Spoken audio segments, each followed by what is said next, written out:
When United Flight 2847 lost its right engine at 37,000 feet over the Rocky Mountains, panic exploded through the cabin. Passengers screamed. Flight attendants grabbed their seats. The plane shook violently as alarms shrieked through the cockpit.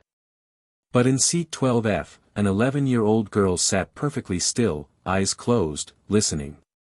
What happened in the next 8 minutes would force a decorated combat pilot to salute a child, and change aviation training forever. Before we dive into this unbelievable story, drop a comment telling us where you're watching from. And if you love incredible true stories, hit that subscribe button, you won't regret it. The morning light streamed through the windows of Chicago O'Hare International Airport. Gate 17 hummed with the usual chaos, business travelers checking phones, families corralling kids, the constant drone of departure announcements. At the back of the waiting area sat Maya Chen. She was small for 11 years old. Dark hair pulled back tight. A faded navy hoodie that was 2 sizes too big. Beat-up sneakers that had seen better days. And clutched in both hands, a toy F-16 fighter jet. The paint was chipped on the wings. The tail fin was cracked. This wasn't a toy that had been played with carelessly. This was a toy that had been held. Carried. Treasured. Unaccompanied minor to Denver. The gate agent smiled that special smile adults reserve for kids traveling alone. Yes, ma'am. Maya's voice was quiet but steady. The agent clipped the bright yellow lanyard around Maya's neck and processed her paperwork. Visiting family. My aunt. What Maya didn't say, her aunt's house was the only place that didn't feel hollow. The only place where she could sleep without dreaming of the phone call. Without hearing those words again and again, we regret to inform you that Captain David Chen. You'll board first with our priority passengers, the agent said warmly. The flight attendants will take great care of you. Maya nodded politely. She'd flown dozens of times before. But never like this. Never in the back. Before, she'd been up front, in jump seats, in cockpits during pre-flight checks, watching her father command an aircraft with the effortless precision of someone born to fly. Before the accident. Before, catastrophic mechanical failure became the official reason her father never came home from a routine training mission over the Nevada desert. Boarding began 20 minutes later. Maya walked down the jetway with the elderly passengers and families with small children. Her footsteps echoed on the rubberized floor. Through the windows, she could see the Boeing 777 waiting, 282 feet of aluminum and engineering, capable of carrying 368 souls across continents. Flight 2847 to Denver. Departure, 6:42 a.m. Flight time, 2 hours 51 minutes. Status, routine. She found her seat, 12F, window side, right section. She stowed her backpack in the overhead bin, buckled in, and immediately pressed her face to the cold window. Below, the ground crew moved with practiced choreography. Loading bags. Checking hydraulics. Performing the 1,000 small rituals that kept aviation safe. All set, sweetheart. A flight attendant appeared. Her name tag read Jessica Park. Yes, thank you. Jessica smiled and moved on, making mental notes. Unaccompanied minor, 12F. Quiet kid. Check on her during service. The businessman in 12E, late 30s, expensive suit, barely glanced at Maya before diving into his laptop. The woman in 12D, perhaps 70, kind eyes, offered a warm smile before pulling out a thick paperback. Normal passengers. Normal flight. Nobody looking at the small girl with the toy fighter jet, wondering what lived inside her head. Nobody knowing that Captain David Viper Chen had spent the last 4 years of his life turning his daughter into something extraordinary. Listen, Falcon, her father used to say. Falcon. His nickname for her. Started as a joke when she was 7. Became something more, a promise, a legacy, a challenge. An aircraft talks to you if you know how to listen.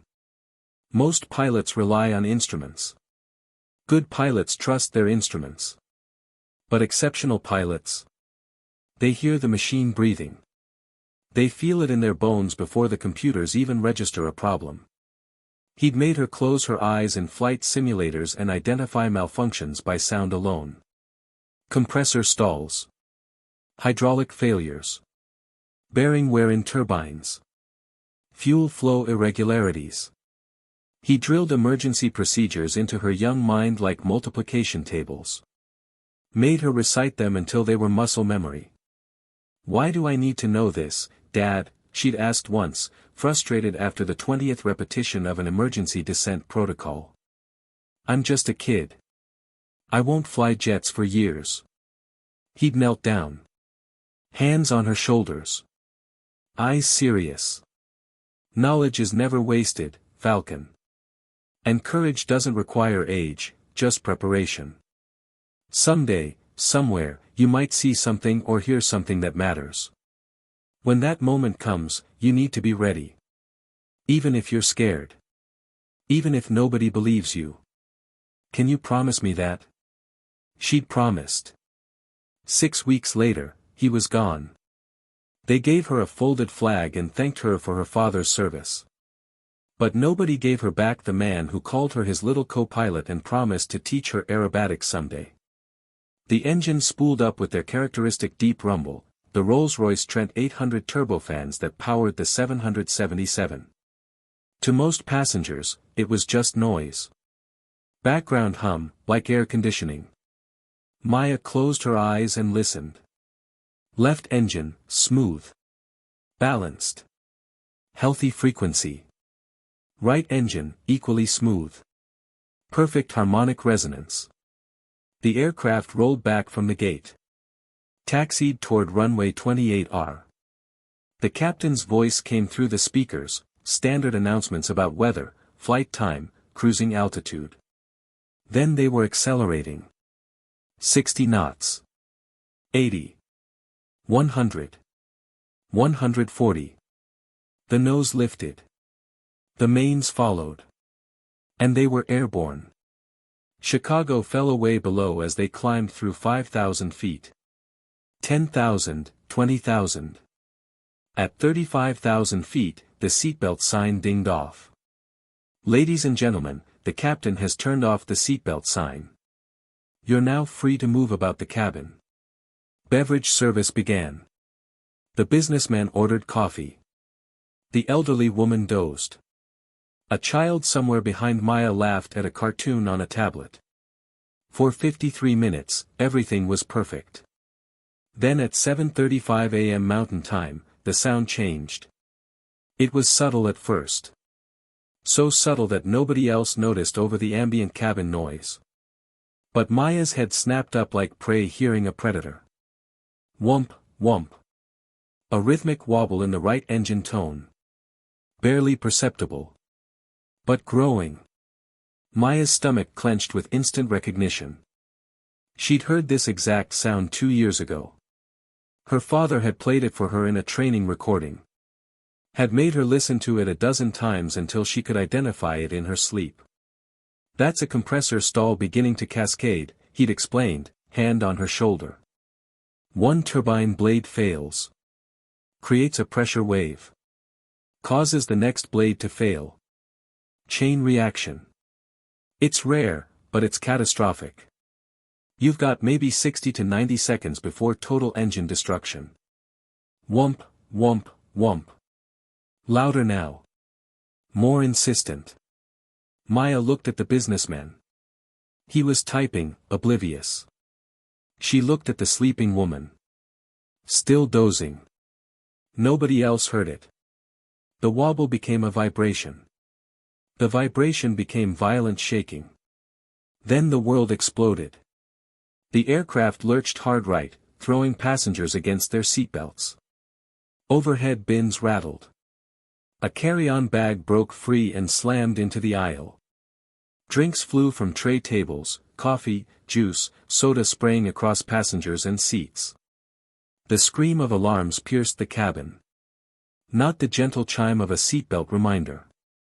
The urgent, mechanical shriek of critical systems failing. Passengers gasped. Screamed. A woman across the aisle started sobbing, that high-pitched, rhythmic crying that comes from pure terror. A man 3 rows up shouted for help, though there was no help to give. The plane shook like a car on a gravel road. Wrong. Fundamentally wrong. Like the aircraft was tearing itself apart from the inside. Ladies and gentlemen, return to your seats immediately. Jessica's voice tried for calm, landed somewhere near barely controlled panic. We're experiencing mechanical difficulties. Please fasten your seatbelts. Through her window, Maya could see it. Engine 2, the right engine, pouring thick black smoke from the cowling. The massive turbine fan wasn't spinning smoothly. It was wobbling. Shuddering. She could see chunks of metal where there should be none. The engine was eating itself alive. And they had less than 60 seconds before it exploded and tore the wing off. Maya unbuckled her seatbelt. Sit down. The businessman grabbed her arm. Are you crazy? She pulled free with surprising strength. Her small voice cut through the chaos with unexpected clarity. Someone needs to tell the pilots. That's not a normal engine failure. Several passengers turned to stare. This tiny girl speaking with certainty while adults panicked around her. Honey, sit down, the elderly woman pleaded. Let the pilots handle this. But Maya stepped into the aisle.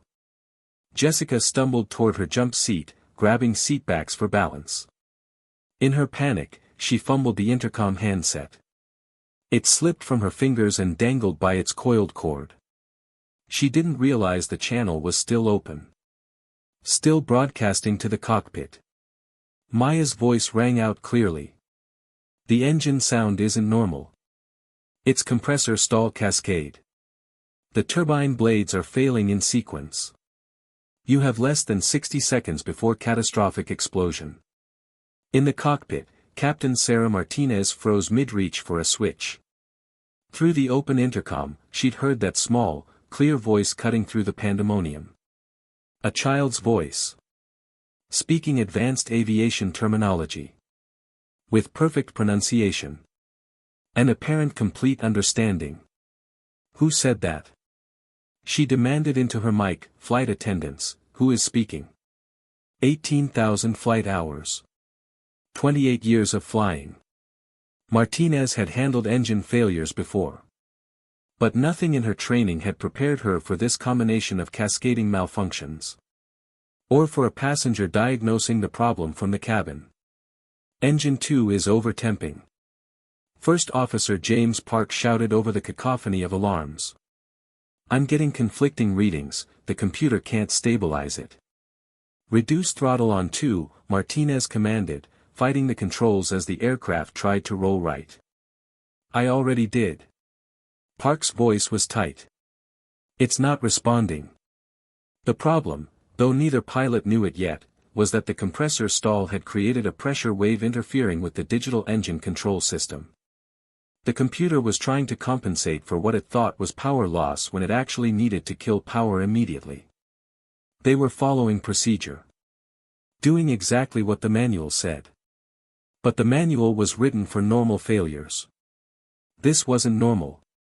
In the cabin, Maya's heart hammered so hard she thought it might break through her chest. But she kept her voice steady.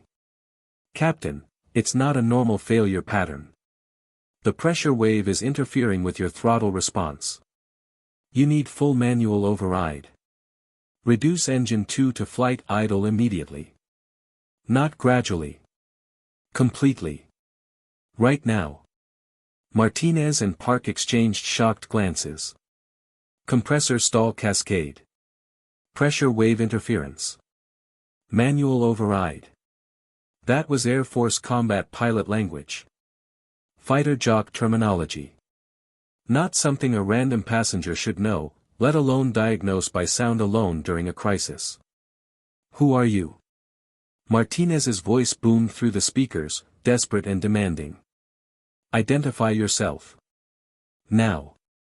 Every eye in the cabin turned to seat 12F. They saw a tiny girl with dark hair.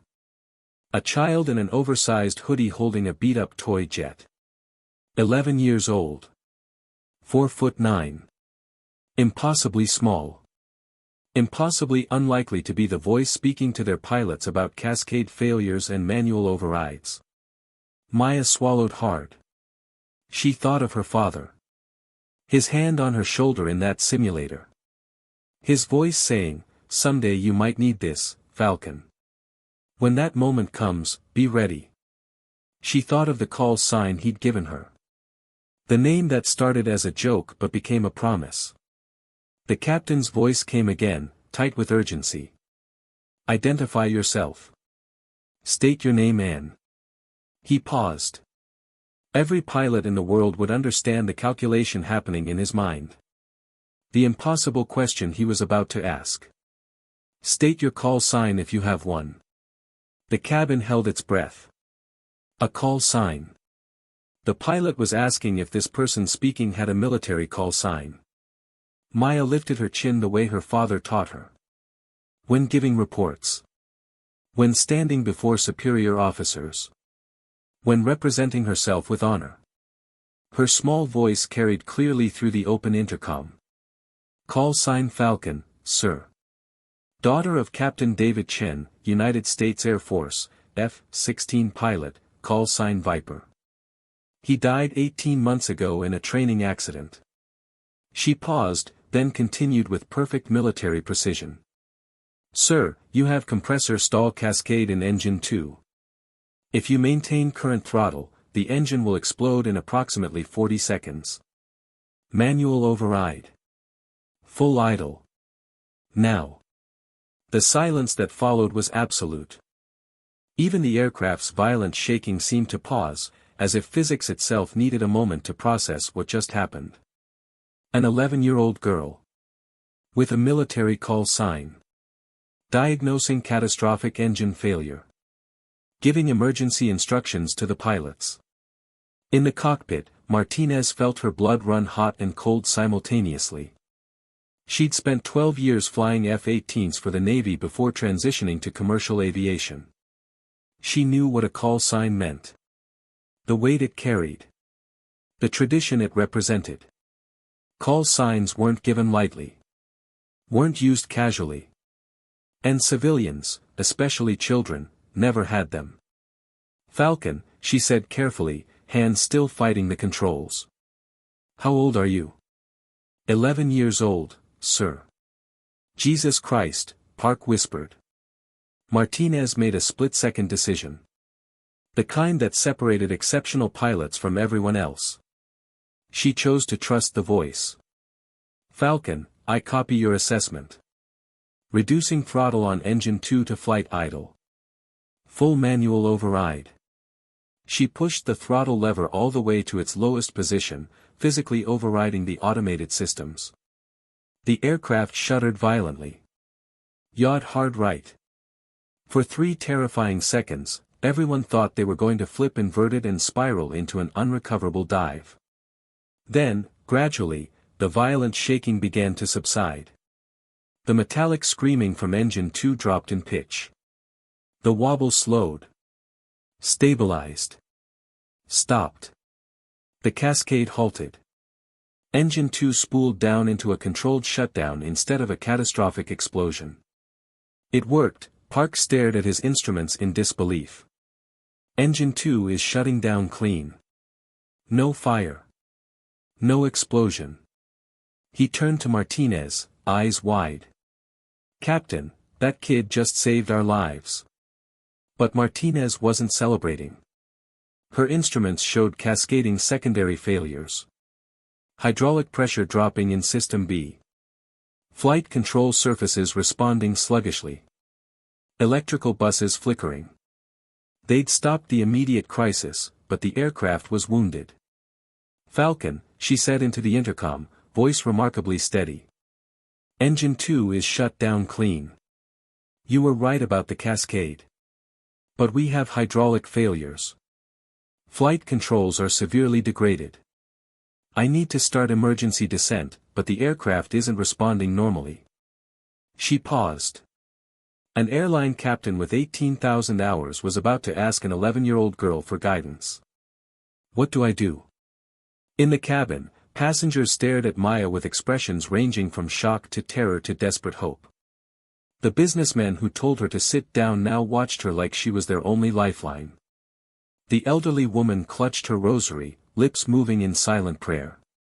A mother 4 rows back held her toddler tight, staring at this impossible child who was talking their pilots through disaster. Maya closed her eyes.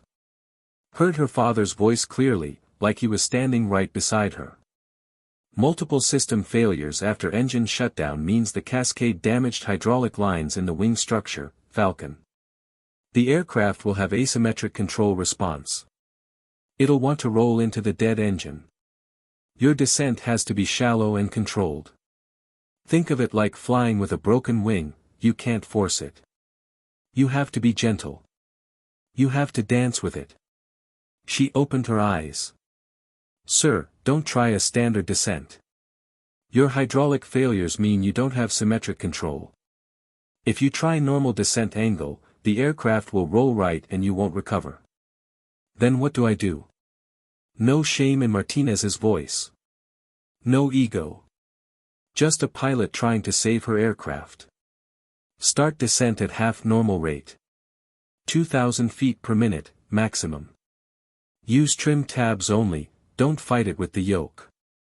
The aircraft will want to spiral right. Let it. Make it a controlled descent spiral. It's a combat maneuver for when everything's broken. Park looked at Martinez with wide eyes. That's a fighter pilot emergency procedure. We don't train for this in commercial aircraft.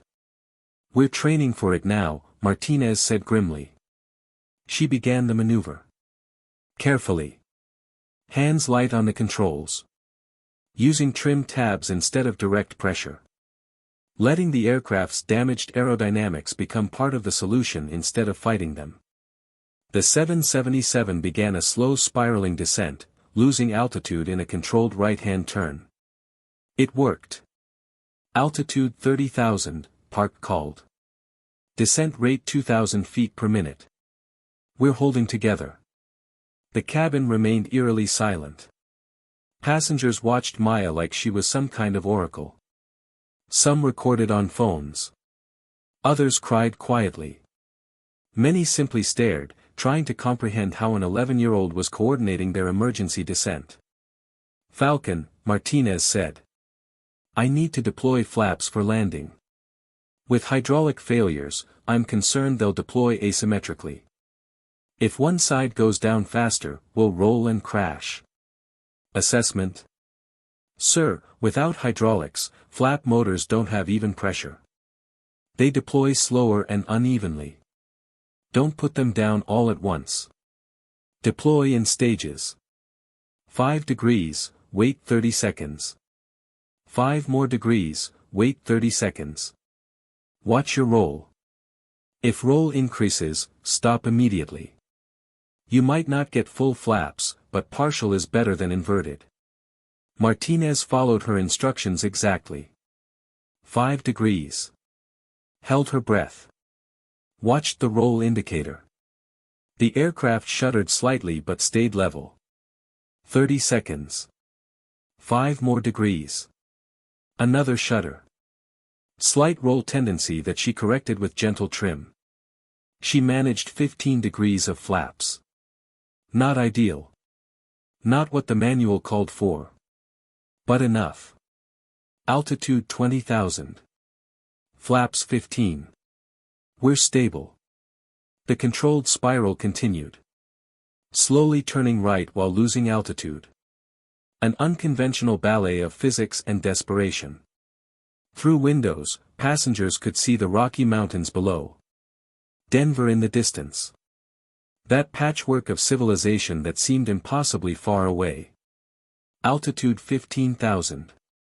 Denver approach is clearing everything out of our way. We can return to Denver. Land on runway 34 right. Fire crews are being positioned. Falcon, Martinez said. I need to straighten out for final approach. When I level the wings, this aircraft is going to fight me hard. The dead engine creates massive drag. How do I maintain control? Maya's mind raced through everything her father had taught her. Sir, don't fight the roll. When you straighten for final, let the aircraft roll right just a little. Maybe 5 degrees. Use that bank to counteract the asymmetric thrust. It'll feel wrong, but if you fly slightly crooked, you'll have better control. Flying crooked to fly straight, Martinez murmured. Your father taught you that? Yes, sir. He called it dancing with the aircraft instead of wrestling it. Martinez smiled grimly despite the sweat running down her face. Okay, Falcon. Let's dance. She began straightening from the spiral. As predicted, the aircraft wanted to roll right. Instead of fighting it, she let it roll to 5 degrees and held it there. The aircraft stabilized. Flying crooked. But controlled. Altitude 10,000. Runway 34 right is 12 miles ahead. Cleared to land. The Denver skyline came into view. The airport visible ahead. That long strip of concrete representing salvation. Altitude 5,000. Speed is good. Sync rate stable. Gear down, Martinez said. Then paused. Falcon, I need to lower landing gear. That's going to increase drag significantly. Will we maintain control? Yes, sir. But deploy early while you have altitude to correct. Do it now. When gear comes down, you'll get strong yaw to the right. Don't overreact. Let it yaw about 5 degrees. Hold with rudder trim. Gear down. They heard and felt the gear doors open. Felt the drag increase. Felt the yaw. Martinez let it happen. Held it with rudder. Trimmed it out. 3 green lights. Gear down and locked. Altitude 3000.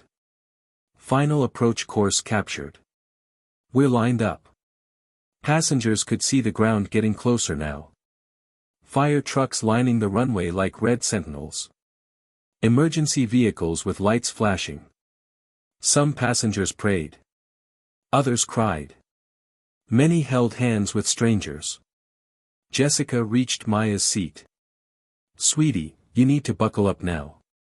Maya returned to 12F. Buckled in with shaking hands. The elderly woman took her hand. You saved us, child.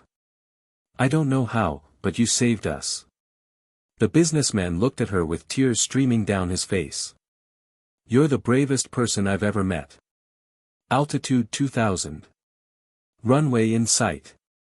1 mile to touchdown. Martinez's hands were feather-light on the controls. Feeling every response. Dancing instead of wrestling. 1,000 feet. Runway threshold in 15 seconds. The runway grew larger in the windscreen. Concrete and salvation. 500. 400. 300. The ground rushed up to meet them. 200. 100. 50. The main gear kissed the concrete with a chirp of rubber on runway. Then the nose gear. The aircraft rolled down the runway, trailing black smoke, fire trucks racing alongside, but staying upright, staying controlled, staying intact. Martinez deployed thrust reversers on the good engine. Applied brakes carefully. The aircraft decelerated. Slowed. Finally stopped halfway down the runway. For 5 seconds, nobody moved. Nobody breathed. Then Martinez keyed the intercom. Ladies and gentlemen, welcome to Denver. On behalf of the entire crew, I want to thank the passenger in seat 12F for her extraordinary assistance. We are safely on the ground because of her courage and knowledge. The cabin erupted. Cheering. Crying. Applause. Prayers of gratitude. People turned to seat 12F, some reaching toward her, wanting to thank her, to touch her, to understand how this was possible. Emergency slides deployed. Passengers evacuated quickly. Maya slid down with everyone else, the elderly woman holding her hand, the businessmen staying close. When her feet hit the ground, her legs nearly buckled. The adrenaline drained away, leaving her shaking and exhausted. 30 minutes later, after everyone had evacuated, Captain Martinez walked through the empty cabin one final time. She stopped at seat 12F. The toy F-16 lay on the seat where Maya had left it. Martinez picked it up carefully. Turned it over in her hands. This worn fighter jet with chipped paint. This talisman that represented everything about today's miracle. Find her, she said to Park. I need to meet her. They found Maya in the terminal, small figure wrapped in an emergency blanket, surrounded by paramedics, airport police keeping reporters at bay. Martinez knelt to her level. This veteran pilot with gray at her temples, kneeling before an 11-year-old girl. Falcon, she said quietly. What's your real name? Maya Chen, sir. Martinez nodded slowly. Viper's daughter. I heard about the accident. Never met your father, but his reputation, everyone knew about Captain David Chen. He was a legend. Fresh tears spilled down Maya's cheeks. He taught me everything, Captain. He said knowledge was power, but also responsibility. He said if I ever knew something that could help people, I had to speak up. Even if I was scared. Even if nobody believed me. Martinez held out the toy fighter jet. You left this behind. Maya took it with trembling hands. Clutched it to her chest. It was his. He gave it to me before his last flight. Said as long as I had it, he'd always be flying with me. Her voice broke. Today, when I heard that sound, I felt like he was right there. Telling me what to say. Martinez felt her throat tighten. Maya, I need you to understand something. What you did today wasn't just impressive for an 11-year-old. It was impressive for anyone at any age. Most pilots with 20,000 hours couldn't have diagnosed that cascade by sound. Most don't know about controlled descent spirals. She paused. You stood up when everyone was panicking, including me. You trusted your training when the world was falling apart. You didn't just save this flight. Martinez stood, came to attention, and gave Maya a crisp military salute. A full formal salute to a civilian child. You proved that heroes have no age requirement. Knowledge has no age requirement. Courage has no age requirement. Thank you, Falcon, for bringing us home. For saving 368 lives. For proving your father's legacy lives on. Maya stood as straight as she could. Returned the salute exactly as her father had taught her, hand at correct angle, fingers together, eyes forward. Around them, other pilots who'd gathered stopped and stared. Several with military backgrounds added their own salutes.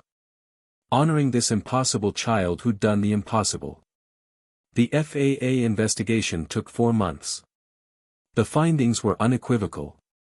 Without passenger Maya Chen's intervention, Flight 2847 would have experienced catastrophic engine explosion at 37,000 feet, leading to complete loss of control and unsurvivable crash. All 368 souls aboard would have perished. Boeing engineers confirmed her diagnosis had been flawlessly accurate.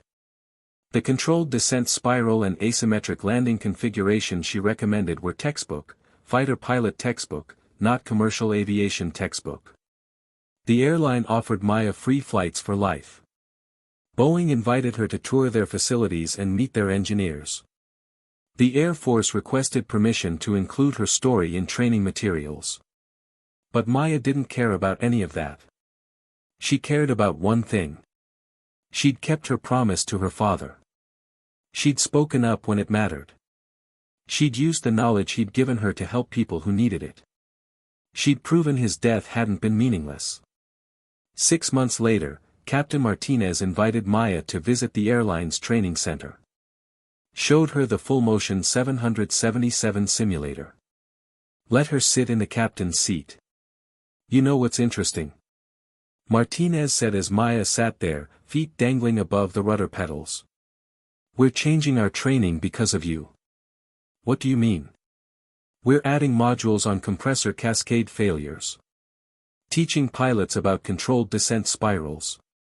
Emphasizing listening to aircraft sounds, not just trusting instruments. She smiled. You're 11 years old, and you're changing how we train professional pilots. Your father would be incredibly proud. Maya touched the controls gently. Imagining her father's hands on similar controls. Do you think I'll be a pilot someday, Captain? Martinez looked at her seriously. Maya, you already are a pilot. You might not have a license yet.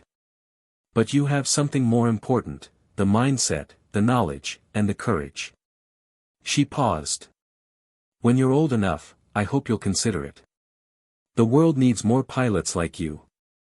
1 year after the incident, on the anniversary of her father's death, Maya visited his grave. She knelt in the grass. Placed the F-16 toy on his headstone. Hi, Dad, she whispered. Captain Martinez says they're naming an aircraft after you. Captain David Viper Chen, right on the fuselage. Tears streamed down her face. But I know the truth. The aircraft isn't the legacy. I am. Everything you taught me, that's your legacy. You saved those people, not me. I was just the tool you created. She stood. Saluted the grave the way he'd taught her. Call sign Falcon reporting mission success, sir. All souls returned safely. Thank you for teaching me. Thank you for believing in me. Thank you for preparing me. As she turned to leave, a formation of F-16s flew overhead, a missing man formation, the traditional aerial salute to fallen pilots. Someone at the base had arranged it. Had known she'd be there. Had wanted to honor both Viper and Falcon. Maya watched the jet streak across the sky. Watched one aircraft pull up and away, leaving a gap where her father would have flown. She raised her hand in salute one more time. And understood something profound. Her father hadn't left her. He'd never left her. He was in every lesson she remembered. Every skill she possessed. Every moment of courage she could summon. He was in the sound of jet engines and the feel of altitude change. In the confidence to speak up and the wisdom to trust her training. He was in the toy fighter jet she carried and the call sign she'd earned. He was in every life she'd saved. Captain David Viper Chen was gone. But his legacy flew on. In the daughter he'd trained. In the lives she'd saved. In the proof that heroes could be any age, any size, anyone with the courage to act when the moment demanded it. In Seat 12F, an 11-year-old girl had saved 368 lives. But more than that, she'd proven her father's final lesson. That knowledge given in love never dies. That training provided with purpose always matters. That the greatest legacy any parent can leave is a child prepared to face whatever challenges the world presents. Call sign Falcon. Forever and always. Ready for action. What would you have done in Seat 12F? Drop a comment below. And if this story gave you chills, smash that like button and subscribe for more incredible true stories that prove heroes come in all sizes. Thanks for watching. Fly safe out there.